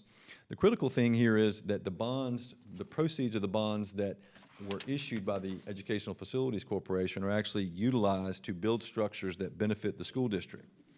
the school district over time, and this is where the installment payment element of this comes in, there's an agreement between the school district and the Educational Facilities Corporation. There's one right now that exists that says, on an annual basis or semi-annual basis, the school district's going to make payments to the Educational Facilities Corporation, and when it does that, it's effectively buying a portion of the facilities that have been financed. So at the end, when it's all said and done, because it's made all the payments, the school district will own everything that the Educational Facilities Corporation built. They will be school district assets.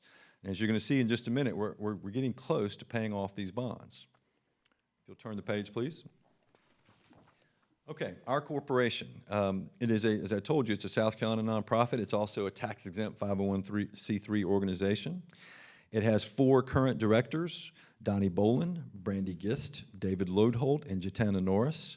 These are either folks that have worked with the district and now have retired and moved on, or they may be simply folks around the state who have worked in school finance. The directors are appointed by the Board of Trustees, so that is the power you all have. In one of your resolutions a few years ago, you affirmed the appointment of the current directors. They serve 3-year terms, so next year when we come see you all here, we'll have to appoint additional directors. As you'll see, they don't have much longer to go because the bonds that we've issued are going to mature in 2030, meaning when they're done, all the facilities that were financed by this corporation will now be owned by the school district, and the bonds will be paid off. Facilities corporations meetings normally happen once a year. They are open to the public. We give them a quick update. If we have a director that needs to resign or deal with that, we do that. The Facilities Corporation does not have direct staff. And so what makes that interesting is when your auditors do your annual audit as a school district, they do talk about the Facilities Corporation. Your auditors also help prepare your Form 990, which is required by all 501c3 organizations by the IRS. And under the instructions provided in that form, it asks for officers, and you don't have any true officers other than those that are listed here. However, the form wants to know, ultimately, who has control of the operation of the corporation, and also, to the extent the corporation has any funds, who will have control over it. And so the instructions to the 990 tell you, in this case, that it's the superintendent and the CFO. So you will often see the superintendent and CFO listed in the 990s because that's required by the instructions to the 990s. Neither are named officers in the bylaws of this corporation. I'm going to go to the next page. Let's talk a little bit about the history. So there's only really been one bond issue that's been undertaken by the Facilities Corporation. It did that back in 2006. The original amount was $32 million. Thankfully, we were able to refinance those bonds in 2015. And so we did that. The 2015 A bonds, which were $8,365,000, have been fully repaid. They matured on December 1st, 2021.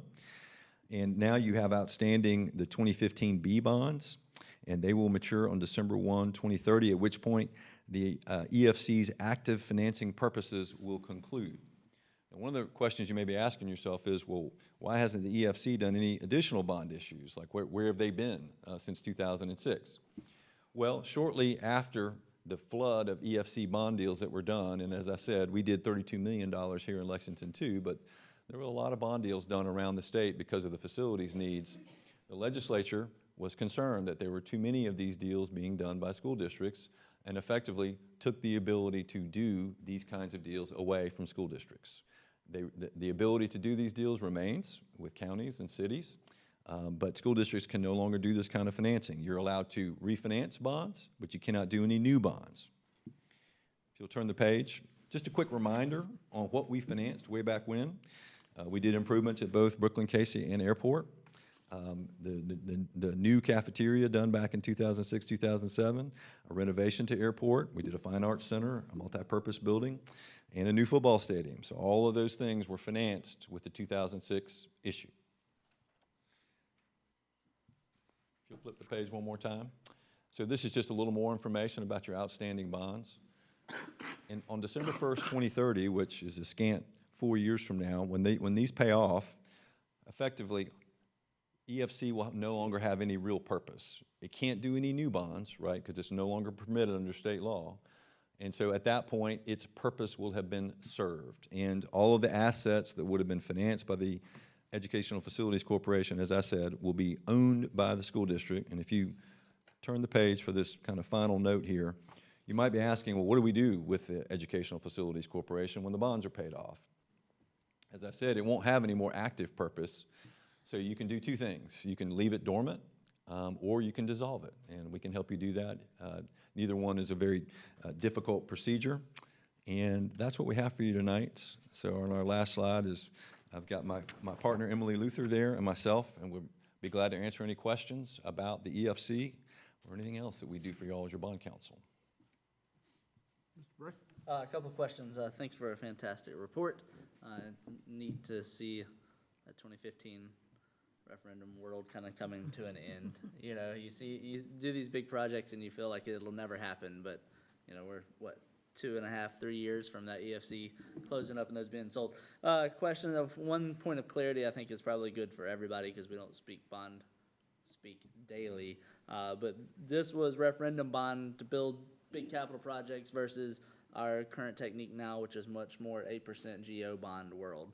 I just think if you can give me a thumbs up that those are two separate worlds, and we're talking about two separate things, even though we're here at the same time. And that's actually a good point. We're actually talking about three separate things. So believe it or not, EFC was sort of an option number 3. So you're right, you can do 8% bonds, some of which we just authorized tonight. Right. You can do referendum bonds. So if the voters say, hey, we want you to go ahead and incur debt to do larger projects over and above your 8% debt, you can do that. These bonds were a third option where you did not need a referendum, but you still could issue bonds that were technically over and above your 8% debt limit because they were not your debt. They were Because debt they were of, EFC's debt. Correct. Based off lease That's right. capital value. That's right. And this question is going to be dumb, but I feel like I must ask it anyway. 2030, when it dissolves or when we pay it back out, those leases just die automatically. Correct. They terminate. That's right. And since it's all lease work, we don't have to worry about any titling work or anything. It's That's just right. leases and move on with life. That's right.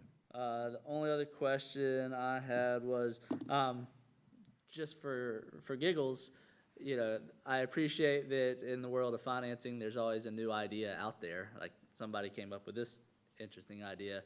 Are there any idea? I like our 8% concept, and I think it's working well, especially with the way that Matt and the team kind of plan out much further in the future. However, things can change immediately. Are there any new EFC type of concepts out there for financing as of now? Not as of now. That's a great question. From time to time, you will see a suggestion that the state is seeking to possibly issue its own bonds that it would then send the proceeds of those bonds out to various school districts to help build. We've not seen that come to fruition. Of course, you still can do lease purchase kind of financing on lots of different things as a school district that doesn't count against your 8% debt limit. You all have beautiful new facilities, but to the extent there are districts that don't, they can do what's called energy savings contracts that don't count against your 8% debt limit. But there's nothing quite like an EFC style structure that is on the table right now for school districts. And just apologize for the rambling, but I'm assuming that the General Assembly pulled it away just because they wanted there to be more of a public input, aka referendum, or just because it was just a mass amount of bonds being... I think it was more the latter, to be honest with you, because the General Assembly has not been overly concerned with counties and cities. But that's partially because in 2006 and 2007, there were hundreds and hundreds of millions of dollars worth of these bonds done all over the state, right? Because a lot of folks were in a position where they needed new facilities. I think that cascade of new debt scared some folks, and I think that's why it was taken away. Appreciate your knowledge. Yes, sir. Ms. Burkett? On our, on the 990 that I was able to look at, it lists Dr. Hafner as an officer. Do we need to change that? No, actually, it would have been appropriate for the year in which it was filed. And so next year, when they file the 990, it will list your new superintendent. Yes, ma'am. Okay. And it also lists that assets of millions of dollars. What does that represent? It represents the the items that were financed, so the airport-related items and the Brooklyn Casey items that haven't fully transferred to the school district. So it's kind of money we owe them, and they still owe that, they own that portion of those Correct, that's things? exactly right, almost like a mortgage, yes, ma'am. Gotcha, okay. And does it matter to anybody at all that, I don't have any idea who the directors are. Do any of y'all know who the directors are? Does that matter to anybody? They were all people from back in that time, but Well, since does it that ca- matter to anybody? I would ask you, I mean, none of those directors are really around anymore. Is that something that we need to correct So now? we actually refreshed them back in 2024, and largely those are folks that had some connection either to this kind of financing because they knew what an educational facilities corporation was, or they had a connection to, at the time, I think we had a conversation among the superintendent and the CFO, just talking about folks that would be good to serve. But to the extent the board is looking to have folks that are different, or we can do that in 2027 when their terms come up. That would be perfectly fine. I have no feeling about it, I'm Yeah. just asking. They're not particularly active. They meet once a year. My question is there any power? I mean, it seems like the EFC is the corporation has pretty strict guidelines, so what? It does, yeah. I mean, they can only effectively serve the needs the district has. I guess we can handle that when 2027 comes, huh? Any other questions for him? All right, thank you. Thank you all. Great to be with you tonight. Have a Thank good you, sir. summer. Thank you so much. Thank you, Ray. All right, now we got a course consideration of 2026, 2027 course approval for high school. And I think that's Dr. Burgraff. Mr. Chair, members of the board, Dr. Cooper, in your packet is a request from both of the high schools to add a course to the course catalog for the 26-27 school year entitled Athlete Physical Education, PE 1 through 4. This would be a local board-approved course. It is not a South Carolina course code, and so it is before you for, with the request for approval tonight. If you have any questions, I'll be glad to answer them. Mr. Chairman, let me make sure I got it right. It's athlete PE 1 through 4? Yes, ma'am. Okay. I make a motion that we accept the administration's recommendation for approval of courses for the 26-27 year athlete PE 1 through 4. Got a motion and a second by Ms. Rucker. Any I questions? have a question. You said it's not a state-approved one, is that what you said? So South Carolina puts out a catalog of course codes with course descriptions. Anything outside of that catalog that as a district we wish to award high school credit for becomes a local board-approved course. This would be one of the local board And it's approved. still accepted by colleges and everybody else? There's no question about that? It is considered a credit toward high school graduation. What colleges accept is up to the individual colleges. And so we always encourage students, if they know which college they're going to talk to the admissions office and make sure that those credits will transfer. But it would suffice for high school graduation just as much as any other high school course. Yes, ma'am. Thank you. All right, any other questions? All in favor, say aye. I don't think she was voting. Oh, yeah, go ahead. Go with your comment. Sorry. You got I'm glad we're doing this because I feel like we're kind of behind, and I think this is needed. So I'm glad to see that we're moving forward and doing it for our kids. That's- All right. Now we get, all in favor, say aye. Aye. Opposed, motion carries. All right, I think that we're still staying with you, Dr. Yes, sir. Burgraff? Next, on your agenda, there are proposed revisions to 2 administrative rules and board policy IKADD, content and credit recovery. As it was talked about earlier tonight, these revisions are to coincide with changes to state law that were signed into effect for the coming school year regarding students' eligibility for the credit and content recovery programs. And then we Mr. don't- We'll go ahead and get it on. We don't have a mo, We'll have we to don't make have a to motion vote. for this one. Do So we with have? the we don't- policy. Oh, okay. Yes, ma'am. So with no questions? motion, Sorry. can I ask you a question? Sorry. Hold it right there. We haven't had You don't have to have a We motion on don't this have one. to. I didn't we see go back that. up. I'm sorry. There's, Jim, you will do you need back a up? motion for policy IK ADD. The two administrative rules do not, but the policy does. Yeah. Okay, so it just says for information only. So we are gonna vote on it? On the policy. In our worksheet, it says for information only. Oh, because the colon's after it, yeah. Yeah. I was right. Yeah, 100%. All right. So go ahead and make a Yeah, motion. I am. Okay, Mr. Chairman, I would like to make a motion that we approve first reading as recommended by the administration, proposed revisions to board policy IKADD, content and credit recovery. Second. All right, I had a motion and a second. Now you have a question? Jim, will you scroll down just a tiny bit?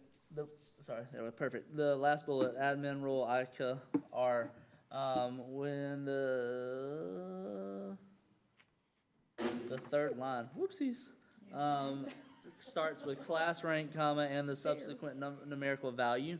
It was brought up to me very wisely that there's probably values. You know, if you got 3 that tied for first, how that would seat number 4. Correct. And then to that, and I don't really know where it fits in here because I didn't have time to look at it further, but it still made sense, is how does that end up working with, can we have multiple valedictorians, multiple salutatorians, et cetera? Do we have that addressed? And if not, can we address it at least in the admin rule? Yes, we can make that change. Having a tied GPA, because it's calculated out to the third decimal point anyway, is rare that 2 students land on the same GPA. However, it does happen occasionally, and so we wanted to clarify it. It makes perfect sense to say values instead of a 2-way tie. It could be a 3 or a 4-way tie, so that would clear that up. And we can incorporate that same language in the paragraph about valedictorian and salutatorian on the off chance that there was a tie for those roles. I'm completely good voting the way it is, but if between first and second we can pluralize value, then I think we're golden. Any other questions, Ms. Burkett? Yeah, I just wanted to ask, I realize we're not voting on this, but in the credit recovery, it says a student must have submitted all required assignments. It doesn't say anything about them being graded. It just says submitted, and I'm just wondering if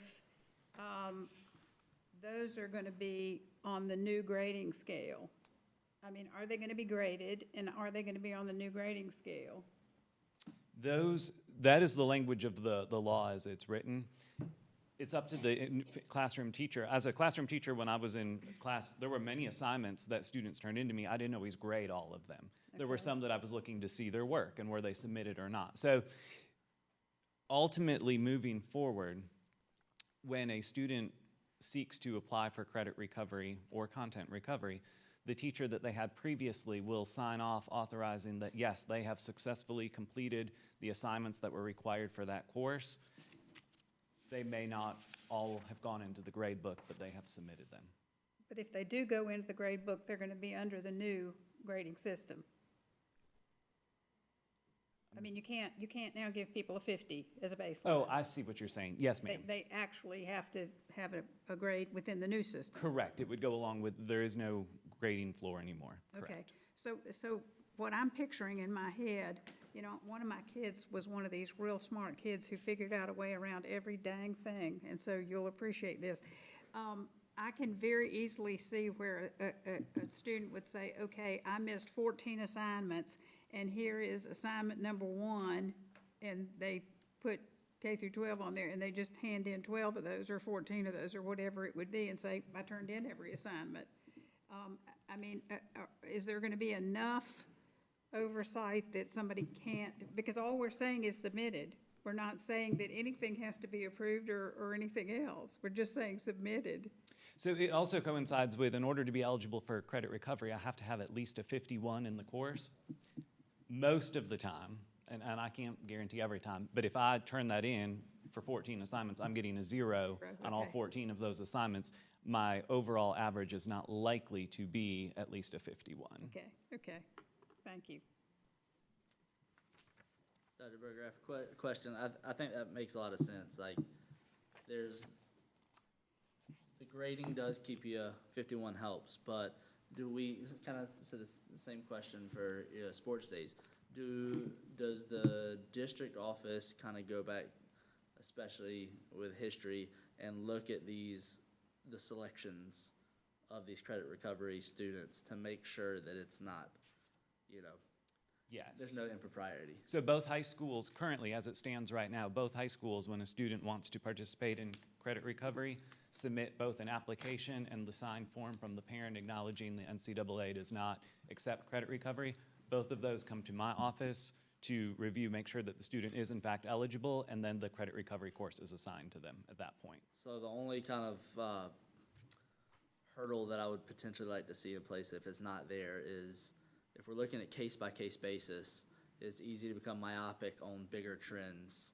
And, you know, we might have one class that's got 30% of the kids that are getting credit recovery every year, and that would be concerning. So my hope, and I think this is probably what you were looking at, is there some kind of bigger 30,000-foot view where we're looking to make sure that we don't see, you know, one class or one subject or something where we're taking advantage of it. We want to use this tool to help us, to help the kid, but also make sure it's not abused.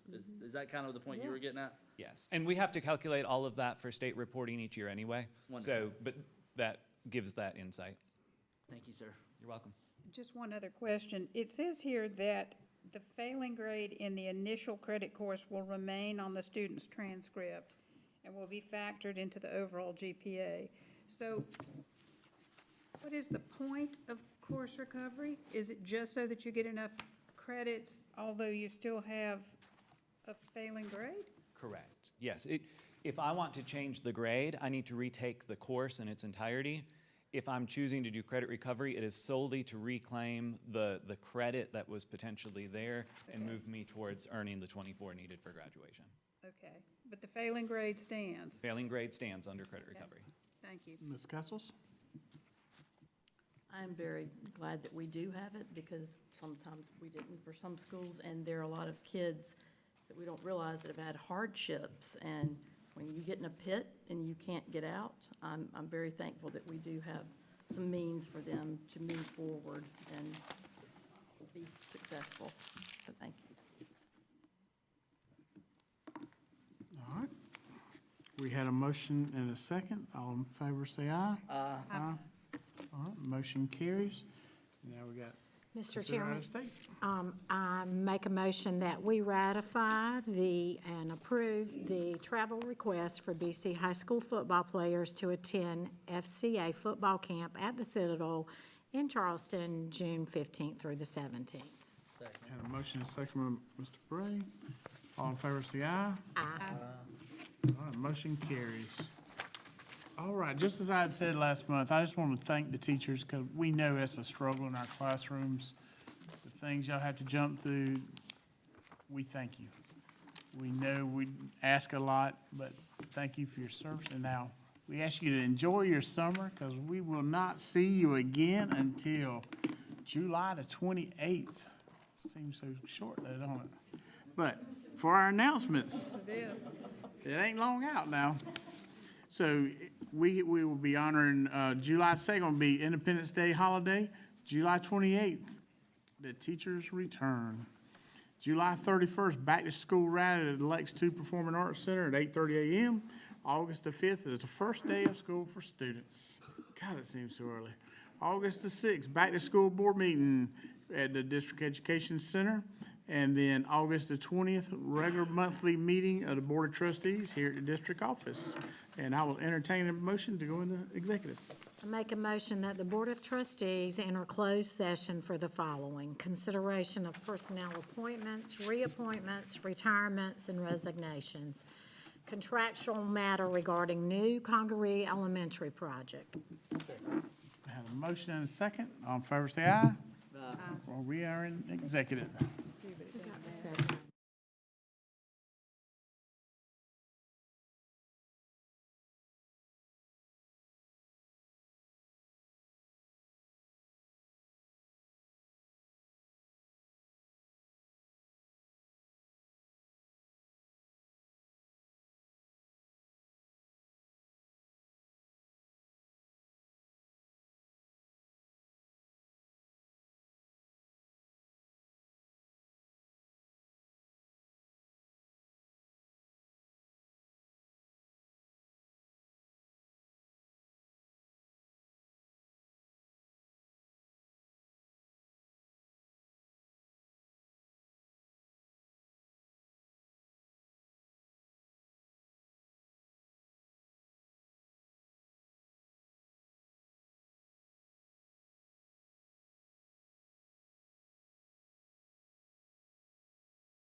I make a motion that the meeting be reconvened in open session and the appropriate affidavit executed. Second. Got a motion and a second by Mr. Bray. All in favor, say aye. Aye.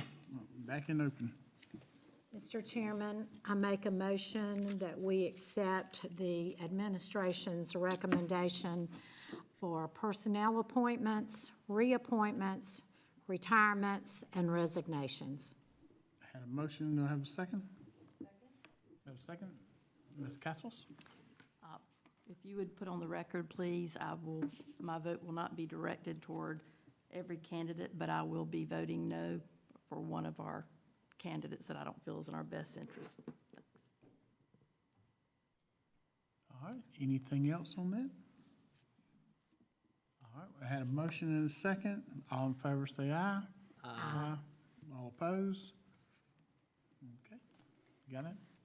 Mr. Chairman, I make a motion that we accept the administration's recommendation for candidate A for the assistant principal at Busby Middle School. Had a motion and a second by Ms. Rucker. All in favor, say aye. Aye. Motion carries. Mr. Chairman, I make a motion that we accept the administration's recommendation for candidate B for the assistant principal at Wood Elementary. Had a motion and a second by Ms. Rucker. All in favor, say aye. Aye. Mr. Chairman, I make a recommendation that we accept the administration's recommendation for candidate C for Director of Transportation. All right, had a motion and a second. All in favor, say aye. Aye. Motion carries. Move to adjourn. Motion. Second. We're out of here. Y'all be great.